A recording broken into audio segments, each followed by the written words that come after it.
Hey YouTube, this is Mark from Northeast Indiana.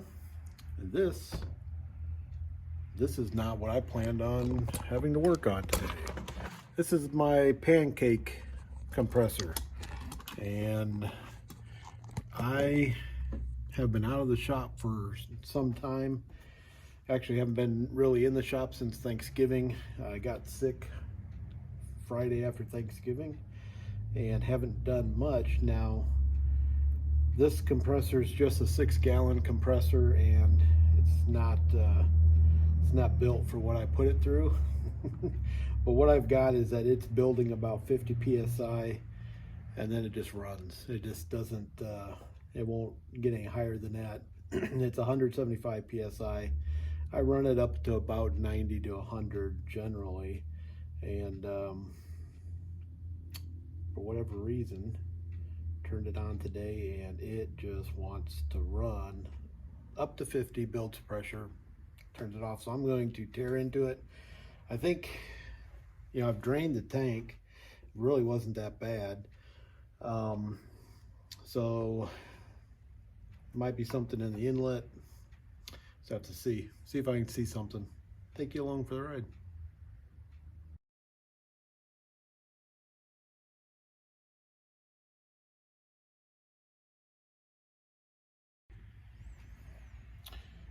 So all these screws are like those hex heads, which I don't have a lot of drivers. It took me a while to find my driver set in my specialty toolbox. And of course they had two different sizes. So this is unplugged for all the internet warriors out there. So at first look, I don't see anything that looks amiss. Brushes look good. They are wearing down, but I got plenty of brushes left, which, I mean, it's not an electrical issue. It's just not building enough pressure. So I guess I say that with such confidence. I don't know if it's an electrical issue. Let me plug it in. We'll see what happens. Okay, plugged in. Everything is clear. I'm the only one in the shop. Both my gauges are at 0. This is my regulator gauge and tank pressure there. Make sure I got that right. I'm looking at the right thing. Yeah, this is the outlet.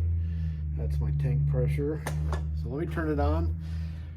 I'm going to spare you the noise and everything on this, but I'll come back after I see if anything's catching my eye.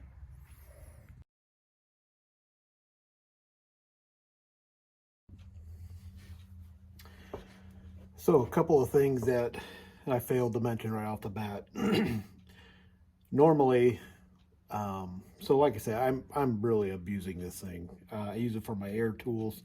I don't use a lot of repetition with my air tools, so it's not like I'm, doing any kind of pneumatic polishing or anything like that.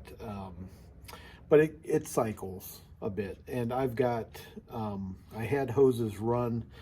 I've got 2 ports here on the compressor. I had one hose dedicated for like my tire maintenance that I could run outside, and then one hose that came up across the ceiling, dropped into a couple 3-ways that had shorter hoses that actually I'll have hang down here at the bench when I need to grab an air tool like a brad nailer or something like that.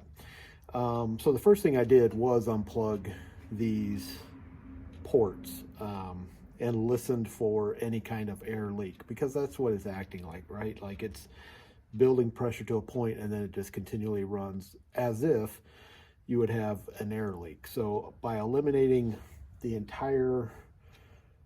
all my air hoses, by unplugging them, and then reproducing it here at the compressor, I've isolated it here at the compressor. So the other thing is that I was not doing a very good job of draining the tank on the regular. I mean, they're talking, and I just looked on the manual, and they're like, you know, daily, whenever you're using it, you should be draining your tank. I don't know of anyone that does that, and kudos to you if you do. I need to get better at it. And there was not a significant amount of moisture, but enough that I should have been doing this. You know, I've never done it. I've had this for a year and a half, so that's not good. And we just had really super cold, a cold spell, and I wondered if maybe that had something to do with it, but I heated the shop, and I've got everything turned back off now so I can talk. But I mean, the water drained earlier today without the shop being heated, no problem at all. It's been in the 40s, so I shouldn't have any issue there. Since I showed in the video that I charged it, I have released, I've done the air dump, so we're back to 0 PSI, so I've unplugged it again. But I'm going to start tearing into this. I was looking at the manual online. I think I have the manual in my file cabinet. I'm going to go grab that so I can actually look at it and maybe reference it. There's not a lot by way of troubleshooting. You know, they say if it's running but not building pressure to where it's shutting off, you need to have a technician look at it. Well, that ain't happening, so let me go grab that manual. I'll be right back.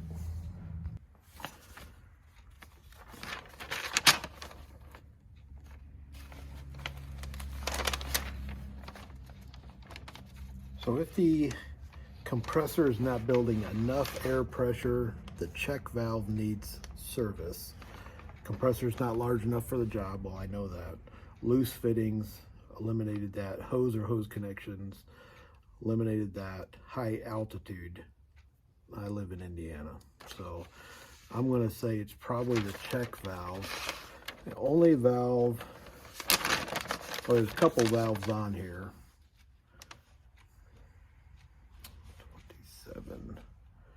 We've got the pressure regulating valve assembly right here. There's a vertical one-way valve here. The emergency dump, I think it's called a safety valve in the front, and then there's the drain on the bottom. So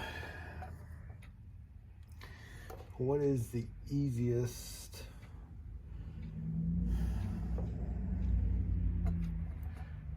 I mean, my gut says it's probably in this here, because it doesn't make sense that something would fail here. But what am I gonna do? Let me see if I can get this assembly off, and we'll go from there.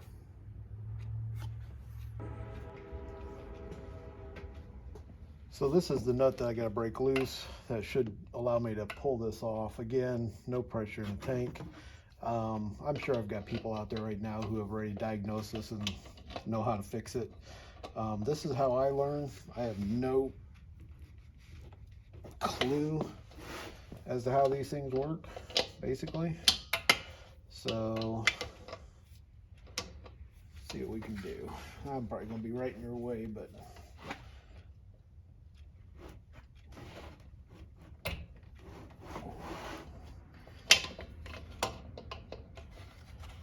100% sure which way that needs to spin on there. There's no good way to get a hold of that. Hang on a second, let me do some thinking here. What a pain in the butt this is. This is 1.25 inches. I only got an inch. Go up to an inch on my wrenches, so I got a crescent wrench. This thing's just flopping around, so I had to clamp it down to my bench. And then I realized I forgot I was doing all this without my camera on. But I finally got the brake loose. I used a tiny little bit of heat. I've just been swinging at this wrench with a hammer. I mean, it was really on there. And not really sure why. Guess you don't want it flying off. Yep. Got it off. What? Got an O-ring right there. It's kind of chewed up. They must have put something on this. Maybe that's just moisture that got up there and corroded things. Kind of rusty. So let me see if I can go any farther into this. See if I see anything that looks suspicious.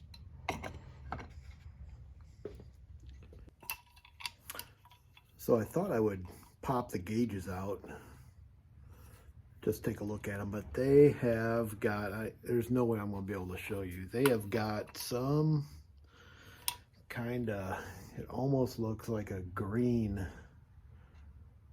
I'm assuming that's probably some sort of Loctite. I'm not, I'll break this gauge if I try to unscrew it. Boy. I just don't know what else. I guess what I could do is back this out quite a bit, see if I can get it to cycle on and off. I should have thought of that before I tried taking this off. Even on these, this is almost like some sort of, it's almost like it's like a rubber. Must be some sort of like gasket. Yeah, you can see, I don't know if you're gonna be able to see it, but you can almost see a green tint right there. They got all this stuff locked down. So how can I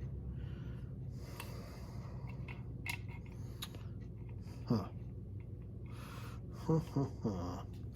guess I'm gonna put this back on, back my pressure regulator off a little bit, quite a bit, to where maybe it shuts off before 50 psi. You can see that green stuff right there.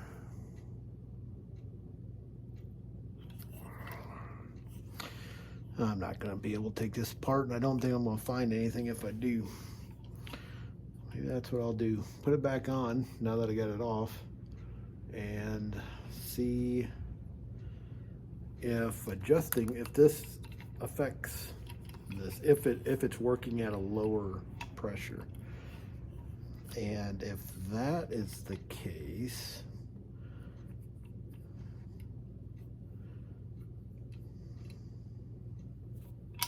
I don't know what that tells me. I'm almost half tempted to pull this off, break that loose, and see if water, some moisture got up in there and kind of rusted some components. Might give that a try, I don't know. I am hating the size of my shop right now. But I put the adjustable wrench in here. That'd be, man, this is kind of loose. That's interesting. That's almost too loose. What the heck? What we got in there? We got no ring. Ooh. Can you see that? I got crud in there.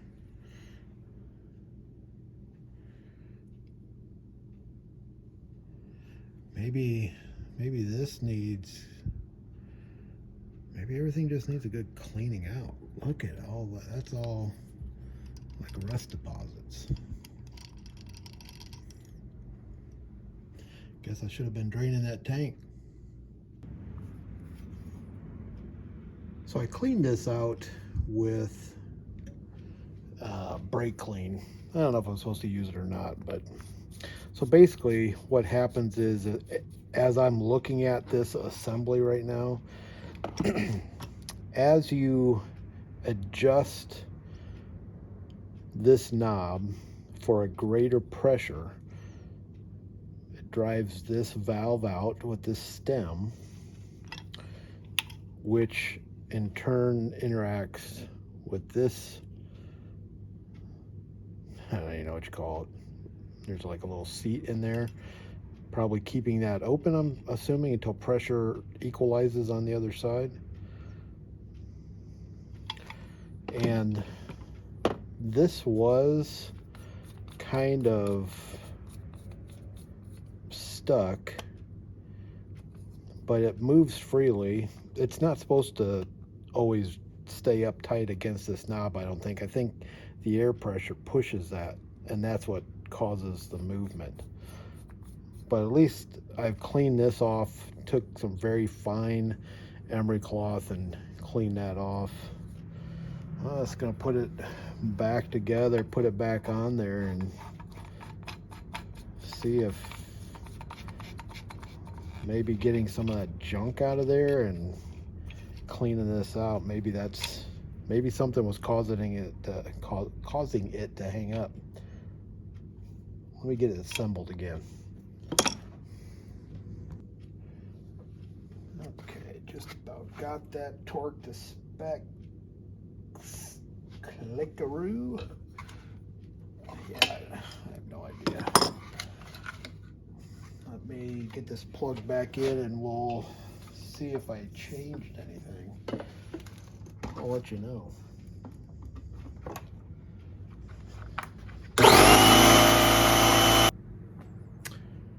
So, interestingly enough, this is still plugged in. It is turned off. My PSI's increased from 50 to 60 ish. I mean, the gauge jumps in 50 PSI increments. It didn't matter if I had this turned all the way out or not. Nothing kicked off. So what's that telling me? It's telling me something's not getting the signal right somewhere. I mean, I'm not saying it's electronic, but it's like something's not doing its job. Yeah, see, I can dial this back. Like I can take it down to 30. It pops right back up to it maxes out at around 65. So that must be what this is set at right now. It's stopping at 6 or staying at 65.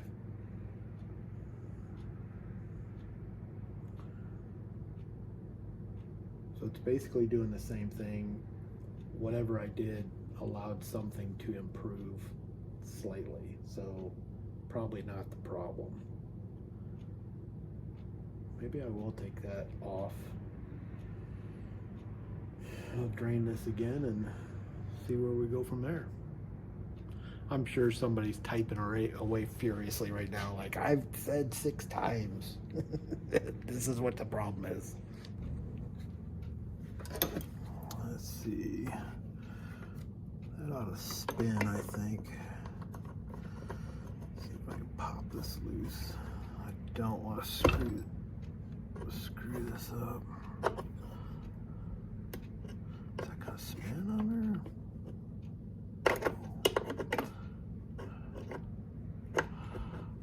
No. Oh, hey. Because I don't need to mess with this one at all. It just comes right up. Wait, do you think that's where that was leaking? Do you think that was so loose? Or did I just knock it off of there? I mean, could it be that simple? Could it be that simple? The thing is that I didn't hear anything leaking even after I turned it off, and it maintains that 50 PSI.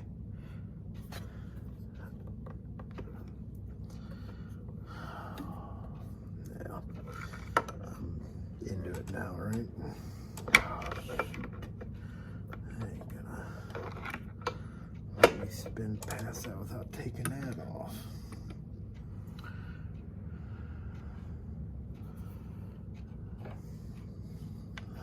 seen a hose clamp like that. I'm gonna end up jacking something up probably. So there's got a little tab.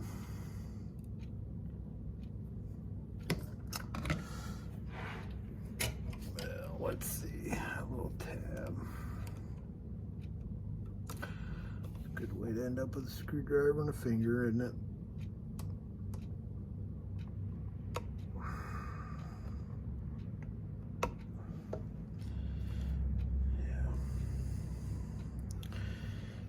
This one will just come off, so I take a look at that. All right, I'm gonna take a look at these clamps, see what's so special about them, and just, if I can figure it out, take this one off, pull that out.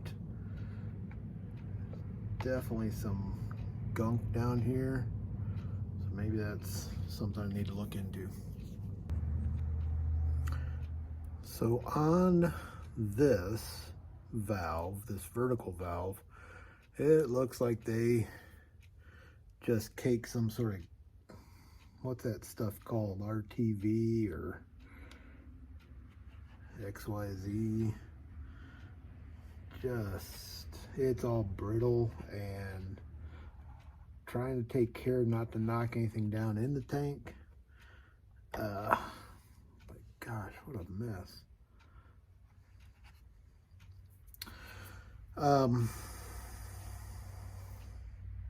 It's got a snap ring on it. I'm almost wondering if this thing, oh, it's just like a, what just happened there? What just happened? Is that like got a little ball bearing in there? And I really don't think I need to take it apart, but I might try to spray some brake cleaner in there. See if, I mean, it's obviously, it's corroded. I can't see what you're looking at exactly there. It's corroded. I mean, obviously I did myself a great disservice by not maintaining this compressor. That's probably the biggest takeaway I've got.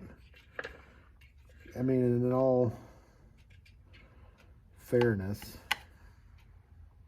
no, I mean, I can't even give myself an out there. I was gonna say, these things are dang near disposable, which they are, but still, you gotta take care of your stuff. All right, let me play around with this valve a little bit and see if everything seems to be moving correctly. I really don't have any way of testing it, but, and I was really kind of concerned that came off so easy. I almost wonder if that maybe wasn't part of the problem. Oh, let's see what we can find.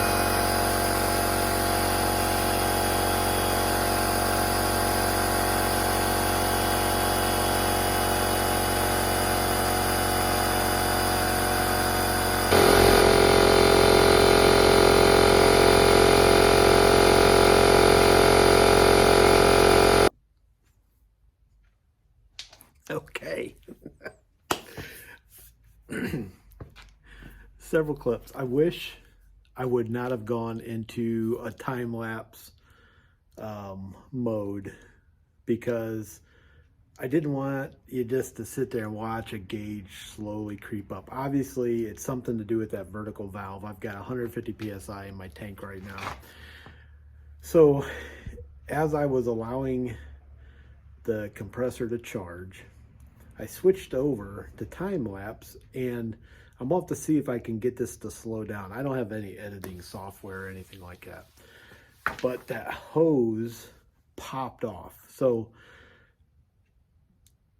the check valve was allowing pressure to build, but I'm guessing that that hose needs to be replaced. I need to get a better clamp on there. That thing, that hose popped off, and holy crap, man, I thought I was gonna have to go change my pants. Because I was just sitting there thinking, like, man, we're at 150 PSI. It'll shut off at 175. I'm very uncomfortable. I got that piston driving right in front of my face, you know, and not super comfortable. And all of a sudden that thing let loose. And you see the camera jerk, but it doesn't make sense unless I can slow it down somehow. I hope I can slow it down. Anyways, I think I know what the problem is now. It's that check valve. That I took that check valve, that brass check valve, hosed it down with brake clean, and kind of worked like there's like a spring or something evidently in there. It was working really good. It wasn't doing that when I first, like I think in the video clip, when I first pull it off, I say something like, you know, something catches my eye, like something moved or like it went unstuck or something. And I was talking about a ball bearing. That's what I was talking about, that. Whatever that was caught my eye, but now it's moving freely. So, yeah, it's 6 o'clock. I don't have any hose.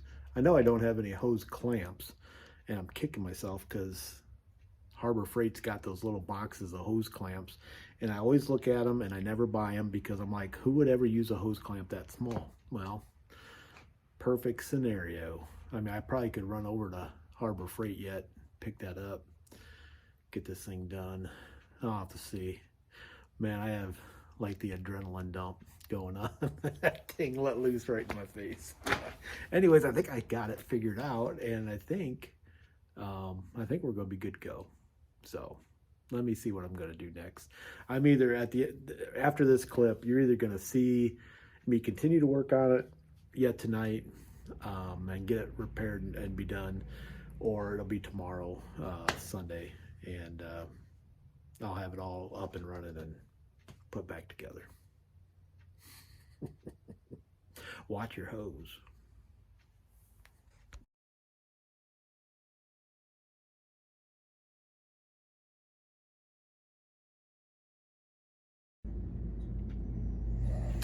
So I ended up going to Harbor Freight and picking up this little set of hose clamps. It's like $6.99.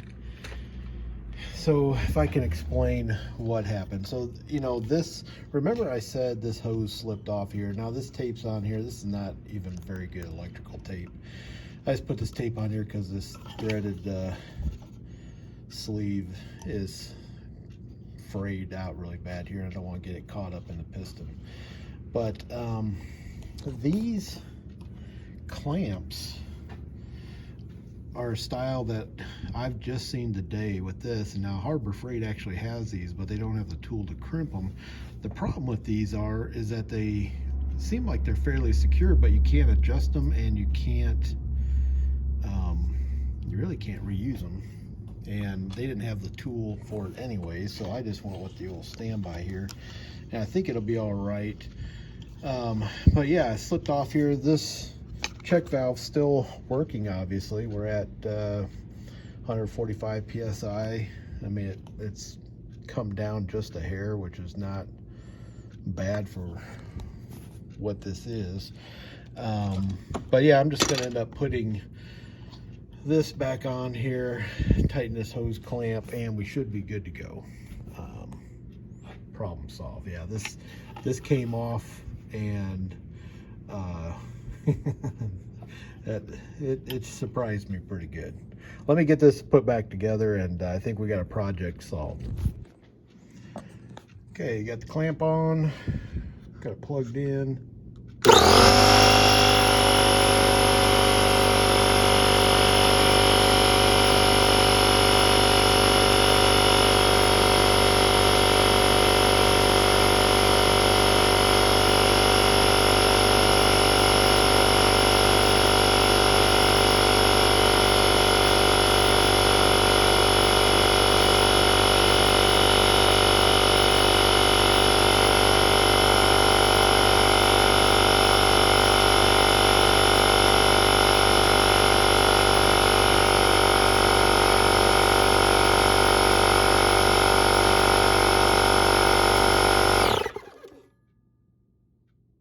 Perfect. 175 psi. Looks like we are right at that, and everything's holding. So this vertical check valve, I think, was the only real issue I had. I'm being careful because this is still plugged in. I don't want this thing kicking on. It shouldn't, but because it's holding pressure. So basically took care of that, took care of my problem solved. Let's recap real quick. Okay, so the initial problem was my pressure was coming up to 50 psi. The compressor, obviously it didn't get to a point where it could shut off. It didn't activate the valve there. And I'm using all the correct terms, I'm sure. But according to the manual, I got the manual out. They said basically it could be one thing. That's what it was. Even though I took this apart, I didn't have to. What is this called again? My pressure regulating valve assembly. I'm glad I did take it apart to kind of clean things up. I feel a lot better with that now. Took the vertical valve here, this input valve, out, hit it up with some brake clean, and seemed like it wasn't sticking. I think probably it was a combination between this sticking and this tube, the tubing starting to slide off, because as I've got it back to where now it should be, it was kind of right on the end, and that hose clamp was not, the original hose clamp was not holding it on there like it should. So very pleased with this, getting this done. I've learned a couple lessons, and I want to go over those with you. So the number one lesson that I really take away from this little project today is maintenance. I did a real poor job of maintaining this compressor. By that I mean draining the tank. Now I don't think I'm going to drain it every day. It will depend on use, but once a week, if I come out here on the weekend, drain it, and it should be good to go for a week, and that should be no problem whatsoever. So the main lesson, maintain the equipment you have. Yes, this is not a high dollar item. I could easily replace it, but what's the point in replacing it if you don't have to, if you can maintain it, and it'll last you much longer than if you don't. And usually I'm very good about trying to maintain things. My vehicles, I do a very good job on that. For whatever reason, I was just letting this go. So I'll make a couple notes in my manual about what I've done here. But everything else seems to be operating correctly. The second point really is what I've been focused on over the last several months since I really started producing videos again, is really just this idea of getting out and trying something new and just trying to work through it. In this case, it was an issue that needed to be resolved, and I had to diagnose it. And obviously, you watch this video, I have no idea what I'm talking about. I don't know anything about electronics. I don't know how these little motors run. I understand the concept, but I don't even have the right terminology. So, but it didn't keep me from diving into it, because basically, as I look at it, I was thinking about this when I was driving across town to get to Harbor Freight to get the hose clamps. I basically had a compressor that was out of use. Like, I'm not going to use it running continuously. It's not going to do what I need it to do. So I'm at a point where this is either going to get trashed because I can't figure it out, or it's broken and not worth repairing, or I won't be able to diagnose it, fix it, repair it, whatever, and keep on trucking. And that's what happened. A couple hours between setting camera up and videoing and playing around and trying to break things loose and things like that, and I've got it working just like it should. So I just really want to encourage you, don't be afraid to get out there and try something new. It's not just something I say, it's something I really practice. And don't be afraid of failure, right? Like, I cringe sometimes with the stuff I put up on YouTube, because it's, I mean, it just shows, you know, I try to take my ego out of my life, right? Like, I just try to show it like, this is how we need to be. It's just transparent and working through things and trying to get stuff fixed. So don't be afraid of failure, because more often than not, you're going to succeed. And I feel like this is a success. And what this does, these little things like this, what this does for me is it really gives me confidence. It doesn't give me the desire to act in a crazy way and just tear into a car engine or whatever, and just, you know, go in way over my head. But it gives me confidence that I can figure out smaller things. These smaller things are going to keep compounding in my education. And, you know, when the big things come along, I can tackle those too. So if you're with me still, I really appreciate it. I'm gonna get the lid put back on this, get it back over in the corner where it sits, and I'm gonna go in and have some supper and call it a successful night. I really appreciate, I've got some new subscribers, really appreciate that. Thanks for subscribing if you haven't yet. If you think this is worth your time, you know, subscribe, hit the share, hit the thumbs up.